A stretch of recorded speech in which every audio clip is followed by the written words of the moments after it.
Welcome back to BadgerBlitz TV, your Rivals.com destination for all things Wisconsin athletics. Once again, I'm Matt Perkins, joined, as always, by my good friend, Rivals.com national analyst Clint Cosgrove. Like we always say, buddy, best time of the week. Best time of the week. Let's go. Let's be awesome. And Yeah, we got some good questions. I love it. ATL Badger keeps coming with the fire. ATL I Badger appreciate bringing that. the heat. We appreciate it, and we're going to get started right there. Another big theoretical question, kind of like we've been answering the last couple of episodes. ATL wants to know how a coaching staff conveys the details of a non-committable offer. How does that all work? Right, we always hear about they have a non-committable offer. How do you keep a prospect warm? That kind of thing, like because that I imagine could rise. That could be weird. I saw a student athlete quote unquote commit to Florida State earlier this year when they didn't even have an offer and like put out the graphics and stuff like that. Really weird situation. How the frick Yeah. does that happen? And sort of what are the logistics behind the scenes, Clint? Well, the way offers get thrown out nowadays, like there's no accountability to it. Like sometimes, coach will be at the school and the high school coach who they've had a long standing relationship with will be like, yo, we've got this freshman who's going to be a dude. And they'll be like, all right, tell me as an offer, one of those things, just so like they're in on it. They might have not even gotten the approval to do it. They might have not even watched the tape. They just trust their guy. And so the kid in his head has an offer to that school. But typically when an offer is going out, you got the instances where maybe a handler or a coach is telling them, and then you have the instances where the coach actually, you get on the phone with the head coach and you've been offered. Now, typically, and keep this in mind, not all offers stand forever. That's a common misconception with the kids, which leads to a lot of uncertainty because some of these guys, like I've seen instances where a kid does get offered by the coach in person sophomore year. They moved on to other guys, hadn't even talked to him in a year, and then they'll call up the coach and they'll be like, "Hey, I'm ready to commit." And the coach will be like, "We haven't talked in a year. We're full at the position." So they don't really communicate whether an offer is committable or not. There are, you can, if a kid wants to know if their offer is committable, they better be ready to commit on the spot, because if they can say, if I want to commit right now, is this a committable offer? And the coach either has to say, or yeah, we want you. You take it. We'll take you. That might put them in an advantageous position because they're like, yeah, it's committable. Let's commit. But it could also, shed some light on things. I think kids are more worried about putting stuff on Twitter and having all their offers on their profile that they don't really think about that stuff. And so when looking at stuff, I've been on staffs where we'll watch the film and we'll be like, okay, I like him. This is a guy that I would like to learn more about, get to know, recruit, and, potentially offer. And then so we'd watch the film and we'd pull up the offer list. I'd be like, oh my God, this kid has an offer list that you wouldn't expect. Either we missed something, are late to the party, or, maybe he just isn't a guy for us. But even if he's not a top guy, you've got to put out these offers. So if you like them enough and they have a big enough legit offer list, then you do the thing where you're offering just so you can stay in it. Okay. So if you need to circle back, you have that option. And then, that talks about keeping players and recruits warm.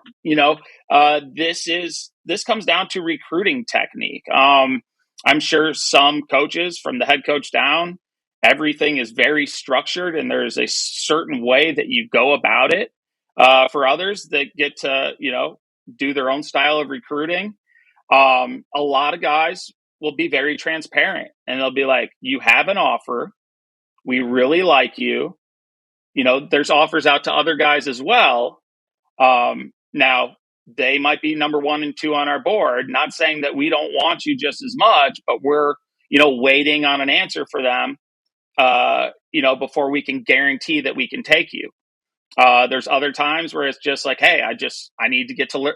I want to learn more about you. I want to get to know your family. I want this to be a genuine recruiting process. This isn't a sales pitch. So there's multiple ways to do it. It really comes down to how good of a recruiter are you? Are you genuine? And how do you communicate?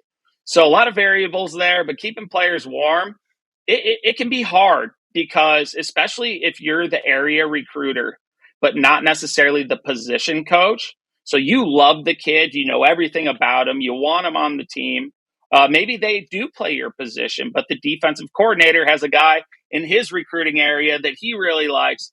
So you got to play that game as well. You got to juggle it. And, it's kids don't realize there's been times when I was recruiting a player and I wanted them so bad, but I couldn't push them to commit because they, the DC or the head coach wasn't ready to take them. And so that's hard to communicate to a kid. But if you do it the right way, if you finesse it, be like, hey, I love you. I love you. But each coach, just like me, has a guy that they come back from the road with that they get on the table for. So there's a little balancing act there. And you know what? I'm going to recruit the heck out of you. I know that they're going to love you like me. We got to get you out here so that you can meet them. You just got to me, you develop genuine relationships where honesty does not take you out of the picture. As a kid, I would appreciate that. Be like, I love you. The defensive coordinator has a guy that his best friend coaches that's a similar player to you. So I'm dealing with that right now. We don't know the numbers that we're going to take at the position you can talk about. You just leave the uncertainty on your end and just be transparent about it. You can be, in some cases, if a kid really likes your school, it'd be like, here's the deal. We really like you. We don't know if we're going to have that extra spot. I'm going to continue to recruit you. It all works out in the end. I hope we have that extra spot. I'm pretty certain we will. And, so I'm going to love you up in the meantime, and don't take the lack of offer or lack of being able to commit as non-interest. This is just kind of the ropes we go through at this program. It works its way up to the head coach. We don't just get to make these decisions. So there's a million ways to go about it. To me, at the end of the day, be real, relate to the kid, comes back, find their pain points.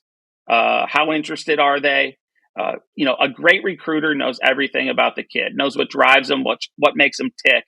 There's a lot of psychology involved with a lot of things in football, actually. But it's really relationships at the end of the day. And with relationships, you can make all this stuff work. There are the instances where they're the non-committable offer, but you get to know who has the non-committable offers when they have 2 Power 5 offers from random schools that don't even recruit the region, and then nothing else. So you can kind of identify those, and kids will use fake offers to try to press for the ability to commit. So there's just so many variables at play. I know I'm all over the place with that answer, but that answer can go a million different directions. And it's a fantastic question because unless you've been through it and dealt with these things, even if you've seen it, unless you've actually dealt with it, this is hard stuff to understand. I used to get so angry when I was recruiting. We'd have kids that got dinged that I continued to recruit because I was like, this guy's a dude. And, we dinged them at Dartmouth and they went on to start for 4 years at Michigan. So, good recruiter, they develop the relationships, they keep things open and warm until they can't. And that's kind of how it works. You talked about sort of, everyone has their guy they get on the table and bang the drum for. That same sort of ethos happens when you guys do your recruitings rankings meeting. Yeah, it does. Yeah, I can only imagine because I know the passion that you have for certain players because of their skills, and maybe someone else just hasn't seen them because they're in a different territory, right? And so they haven't seen them at a camp. They've maybe seen a touch of tape, but that doesn't tell the whole story because they don't have the context of well, that kid's actually playing against like actual crap competition. This kid is doing it against like, these highlights are from, state championship game against the best, et cetera, et cetera. And so I imagine those meetings can get just as contentious and cantankerous as some of your They recruiting meetings. they get heated. You can't really snap back at the head coach, but you can go toe to toe with your opinion on a player. And Hmm. one of the things that I came into this job with is I don't have necessarily the journalism skills as those who surround me, but I spent 8 years of strictly evaluating kids and identifying them without anybody else to base my ranking or rating off of. My job was to find kids before they had offers, before they were on rivals, get them to the schools that I worked for. And so with that comes you really begin to trust your evaluation, because at that time there might be certain kids that I'm like, I have to see. I go to a camp with 300 kids and I've got to be able to be like, boom. Like I remember Jamison Williams. He had played 1 year of high school football, camped 300 something kids. I had a list of top guys that I needed to see, but this kid kept catching my eye out of the corner. I kept watching. I'm like, who is he? Who is he? I was like, someone find out who that is for me. I was like, that kid is a big time player. I need to know how old he is, and I want to know everything about him. And then all of a sudden, it finds out he played for a good friend of mine, was his head coach. Get to talk and find out he's a track guy. I was like, this kid is a future big time player. I didn't know that he'd be a future, top 15 pick. He would have gone even higher if he didn't tear his ACL in the national championship game. But so my background comes from the evaluation side. So I do get heated. And the other thing is, from the Midwest, we don't always get a lot of respect on that name. And, I think, one of the good things about me being embedded here, me having recruited the area for a long time as a coach, then scouted the area for a long time, and then watched my dad recruit the area for a long time, I have a pretty good grasp. And, I'm pretty non-biased when it comes to my feelings about players. I mean, it's cut and dry. And so I think as I've worked at Rivals longer, my opinion, carries a little more weight as we go in. And, a lot of the guys in the Midwest, the Justin Scotts, the Nitro Tuggle, Williams and Marnie, these are guys that we went out on a limb on early and threw a bunch of stars on them, before the other companies, and, that it panned out. And so I think that helps. I think there's an increase in talent in the Midwest, especially like football's getting better here, especially at the skill positions. And then the other thing is, you look at the draft, and Illinois was number 4 of the number 4 state for draft picks. The number 5 state was Michigan last year. So you can't tell me there isn't players up here. Of those 12 in Illinois, not one of them was a top 100 player.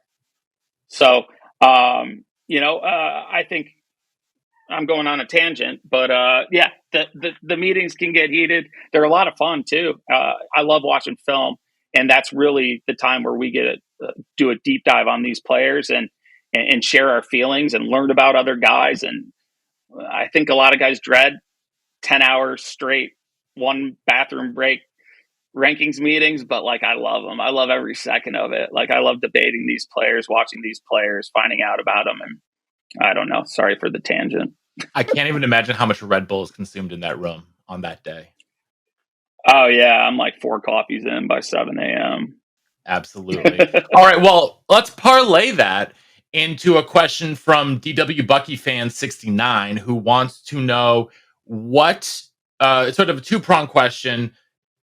So we've heard people complaining about recruiting, saying it's the same as before. A, is that a fact? Or, are they still just recruiting a bunch of 3-star developmental players? Or is that a false narrative? And then secondly, you just talked about standing on the table for guys.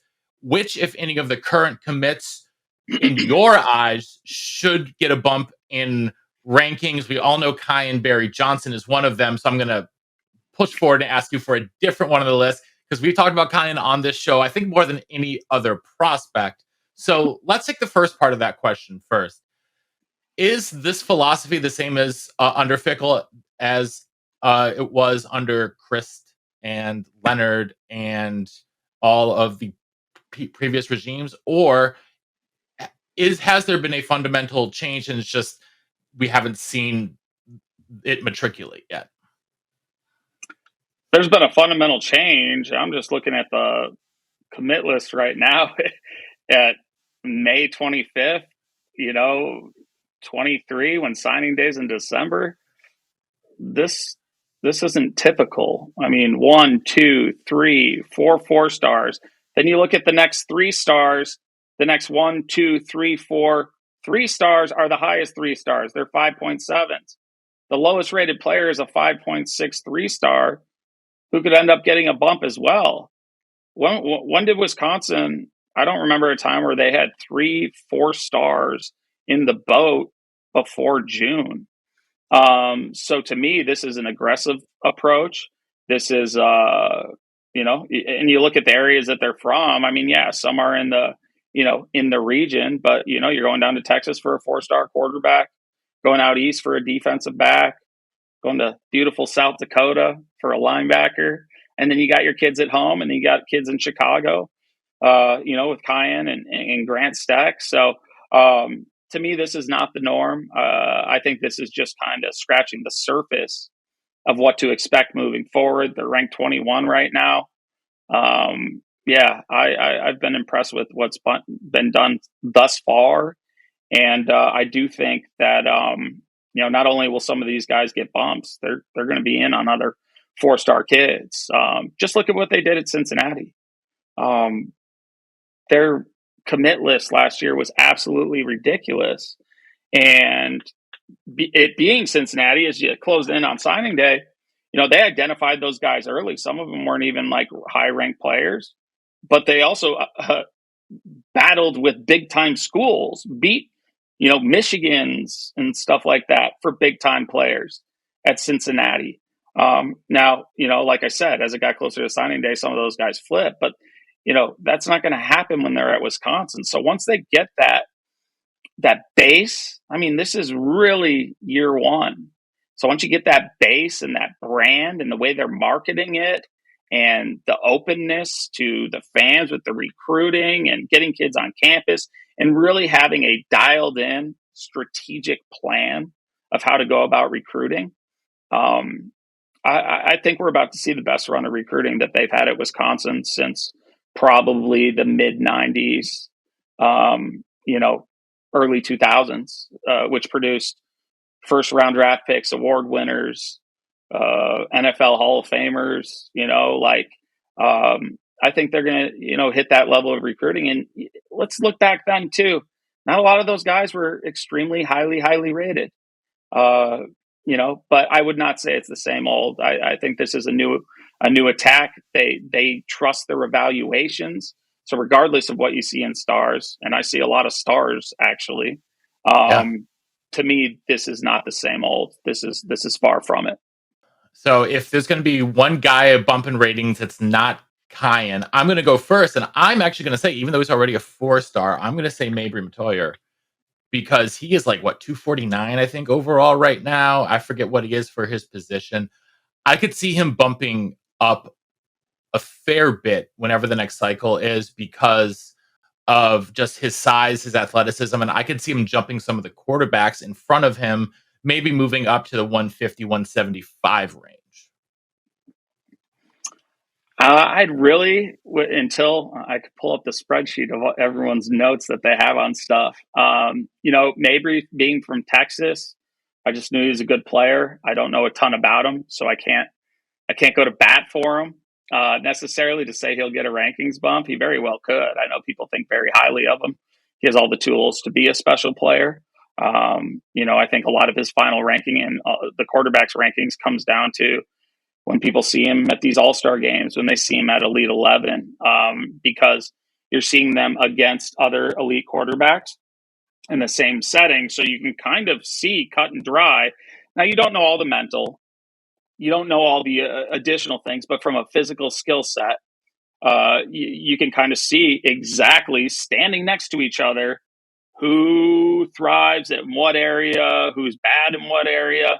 And so a lot of the quarterback rankings going into that, one of the biggest things for quarterback rankings is the All-American game weeks, where you see them practice all week and then you see them in a game.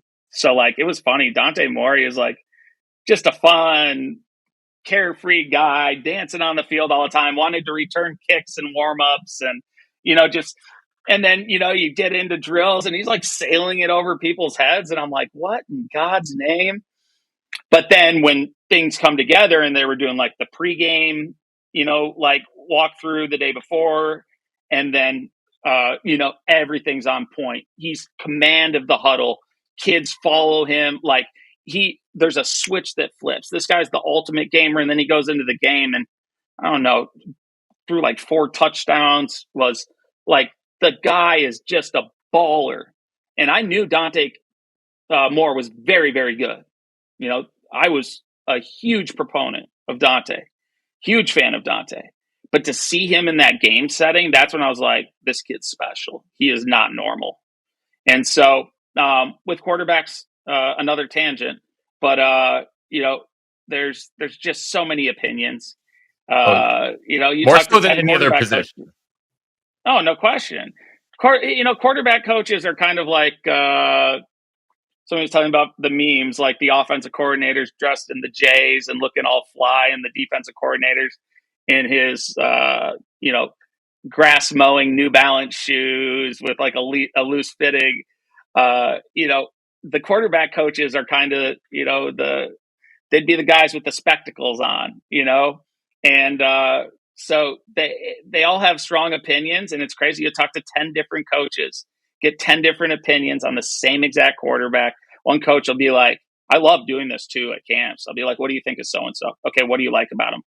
And I'll do this, and I don't tell them that I've been asking other people too, and I keep everyone's response to myself. But, one guy will literally be like, I love his 3-quarter release, the way he gets it out there, the way another guy will be like, if he had a different release, I'd be all over him. I don't think I can work with it. It doesn't fit. So it's crazy. And that's why you even see it in the NFL. There's just so many variables to the quarterback position. And in the NFL, we're doing this with 15-year-olds, 16-year-olds projecting where they're going to go in the draft. The NFL, they get a combine, they get a mental test, they hire private investigators to know everything about them because they're about to invest millions of dollars, maybe take them with a top pick, and they still miss. So quarterbacks are hard. You've got to be able to identify not only the physical skill set, but the it factor and the adversity, the responding to adversity, the ability to command respect from those around them, and the ability to really lead a team and the kids wanting to die for that quarterback, really.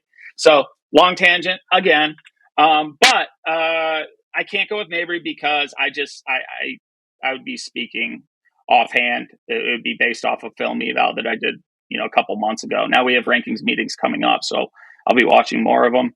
Kyan Barry Johnson, I know I can't say him, but to me, yeah. That's the guy. That's fine. That's the guy. All right. I don't know if we're gonna get the bump. I don't have final say, but I have him in for a bump to a 4-star player. I don't know if I'm allowed to say that. You just did. So yeah, I think though everyone who's listened to you over the past year that you and I have been doing this show together, which happy anniversary. I think it's this week is our anniversary, maybe a couple of weeks ago. But whenever I'm sending flowers. Yeah, thank you. It's whenever Jake left for the Journal. For the Journal, Wisconsin State Journal. So happy anniversary, buddy. Get you out there. We had a question from Righty Ricky about need for defensive line this cycle. Yeah, there's a need for defensive line in every cycle, especially this one though. With the switch in defense, with the fact that they've got a lot of upperclassmen who could be moving on to the next level after the season. Should we be worried about the fact there aren't a lot of DTs committed yet? No, because Clint, correct me if I'm wrong. DTs at this point in time are pretty much the hottest commodity. If you have a if you have a disruptive player from the interior of a defensive line, that player is going to get all the offers in the world. We talk about Justin Scott, but I mean, you see this from disruptive defensive tackles everywhere, guys who can play, even the sawed off guys who can really, bully their way in the middle. These kids are going to be able to wait and command huge NIL deals at the end. Now, NIL, as we've talked about, 2 weeks ago, not everything to every kid, right? But defensive tackles, disruptive defensive linemen are truly like great ones, few and far between, especially in the Midwest. So it's going to take, in my estimation, probably a little bit longer until that area is fully addressed. Clint, though, I would like your final thoughts on that topic. Yeah. So, I mean, it's always a concern. It's a concern if you have them committed, and you think that they're valuable now. The closer you get to signing day, there's an increased premium on them because kid may be committed to, who knows, Boston College, and all of a sudden Alabama loses a tackle, and they're like, well, I'm just going to go and take that kid. So the closer you get to signing day, there's even a higher premium. Now, to cure or to maybe cure some of the worries, alleviate some of the pain for those worrying about the defensive tackles, I just looked. Only 10 of the top 30 in the nation are committed right now. I believe, what is it? The top 6 all remain uncommitted. All right, and then you're also going to get some strong side defensive ends that will fall into that defensive tackle, especially in the 3-3-5. A little more like typical 3 technique size maybe, and be able to push to the interior. But I wouldn't worry about it yet. Like I said, it's only 10 schools have out of the top 30 players. And then you talk about, the sawed off guys and that sort of thing. The Aaron Donald is in right now, and that gets thrown away. That comp gets thrown around way too often, in my opinion, because any short guy, he's once in a generation. Yeah, exactly. And any short guy, you hear from parents, well, Aaron Donald's 5'10". It's like, well, no, he's not 5'10". He's just shorter than most defensive linemen, and he's got incredible length and just an insane skill set. Now, kid named Emmett Laws this weekend, he's listed at 6'2". I didn't look up his actual measurements. He's probably closer to 6 foot. Not a long kid. He's the number 19 player right now. He's a 3-star. He's committed to Virginia Tech. I tell you what, if you want to throw around the Aaron Donald comparison, this is a kid that I'll throw it around with. Now, Aaron's a little longer, but similar thing. Emmett would probably end up being rated a 4-star kid and higher than I don't know what Aaron was coming out of high school. Probably a 3-star, maybe a 4-star. I don't know. I wasn't paying attention to the stars back then.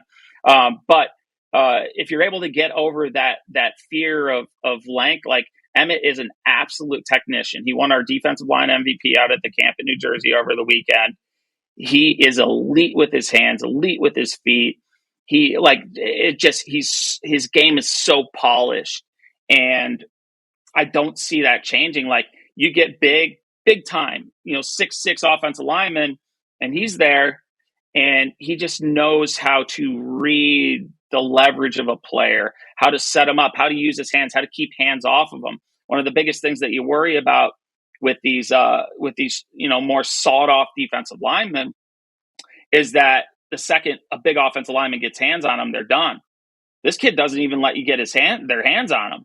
He'll pop up and then he'll flash hands, and these guys will overextend. They'll be like, "Oh, I got him," and then all of a sudden he sees their leverage. He understands leverage, and all of a sudden he's pushing, ripping, and pulling. Nobody could block him. It was insane. Now, I know it's different with pads on, but I think he's probably even better with pads on. So, incredible interior pass rusher. You got to bulk up because you got to be able to take on double teams and hold the point, especially in a 3-down front. There's guys out there. You got to identify them. There's guys I bet you there's a 4-star defensive tackle out there that doesn't have any stars right now, might not even have any offers, but somebody's going to find him and he's going to blow up. That's just the way it works. So, no, I wouldn't worry about it. Yes, there's limited bodies. You're not going to win every year on defensive tackles because usually the big boys are taking their ones that they choose. They fight amongst each other for those, and then everybody else gets the rest, unless it's, a local guy that has a connection or something like that. You also got guys on here like, Tion Gray. He's 6'8", 305. He wants to play defensive line. He can play defensive line. He was committed to Missouri, quickly flipped to Oregon, but he'll probably, I see him. Hopefully you're not listening, Tion. Don't get mad at me if I say this, but I think his highest upside is offensive tackles. So, there's those factors too. Some of these guys might be offensive line. You remember Nathan Roy, the first time we watched him, he was a defensive lineman. We said this guy's going to be a beast on the offensive line. He hadn't played offensive line. Well, the next year, what do we see right away? He's on the offensive line. He's killing people.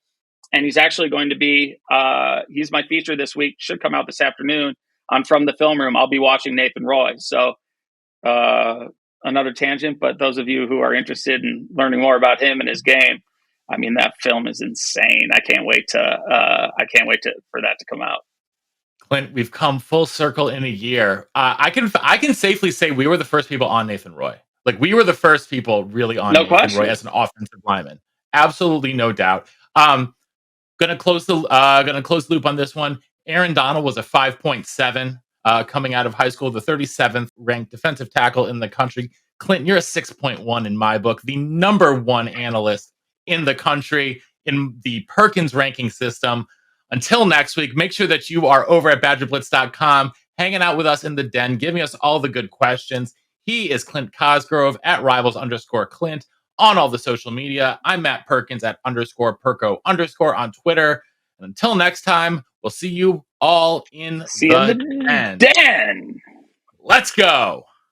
Let's go.